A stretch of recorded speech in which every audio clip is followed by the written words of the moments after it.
కేసులు మాత్రం చెల్లవు, ఖచ్చితంగా ఏ సెక్షన్లు అయితే పెట్టారో ఆ సెక్షన్లు చెల్లవు.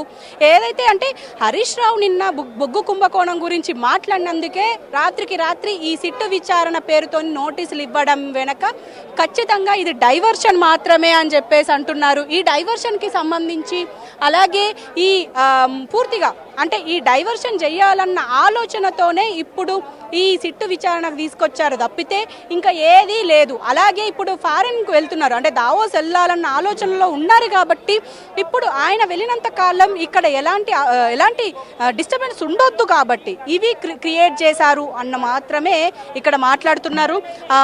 ఇంకా మనతో పాటు అక్క కూడా ఉన్నారు. అక్క మీరు చెప్పండి, అంటే ఈ కేసు గురించి మీరేం చెప్తారు? అంటే మనం ఇప్పటి వరకు మనం మాట్లాడుతున్నదే కుంభకోణాలను డైవర్ట్ చేయడానికి అని అంటున్నారు. ఒక పక్క కేసు ఆల్రెడీ అసలు లేదేమో అనుకున్న తరుణంలో మళ్ళీ సిట్టు విచారణ అంటున్నారు. ఏంటంటారు? రేవంత్ రెడ్డికి బీఆర్ఎస్ పార్టీ అంటే భయము ఉచ్చబోసుకుంటాను. ఎందుకంటే మొన్నటి ఎలక్షన్లల్లో మేము ప్రతిపక్షంగా ఉన్నా కూడా సర్పంచ్ ఎలక్షన్లు అవా ఏందో చూపించినాము బీఆర్ఎస్ పార్టీ.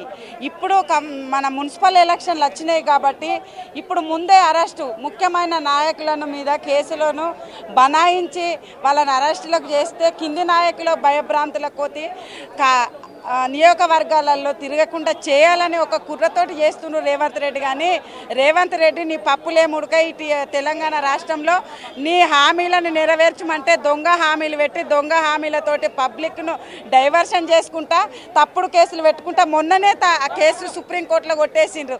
మళ్ళీ ఇప్పుడు ఎక్కడో బయట దేశాలకు వెళ్ళిపోయి ఈరోజు హరీష్ రావు మీద తప్పుడు కేసు పెట్టి అరెస్ట్ చేయించాలని భయభ్రాంతులకు ఎవరైతే ముఖ్య నాయకులు ఉంటారో వాళ్ళను అరెస్ట్ చేయాలని కంకణం కట్టుకున్న రేవంత్ రెడ్డికి ఒకటే సవాల్ విసురుతున్నాం. బిడ్డ నీకు దమ్ము ధైర్యం ఉంటే నువ్వు బయటకు వచ్చి సవాల్ విసురు. ఎక్కడన్నా దొంగతనంగా బయట దెబ్బతీయాలని చూస్తే బీఆర్ఎస్ పార్టీ ఊరుకునే ప్రసక్తి లేదు.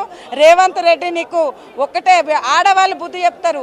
ఎందుకంటే తులం బంగారం ఇవ్వలేదు, స్కూటీలు ఇవ్వలేదు, 2500 రూపాయలు లేదు, 400 హామీలు 420 హామీలు నెరవేర్చమంటే దొంగ రాజకీయం చేసుకుంటా దొంగ పనులు చేసుకుంటా తన మంత్రివర్గంలో ఉన్న నాయకులను కూడా దొంగ లెక్క చూస్తుండ్రు.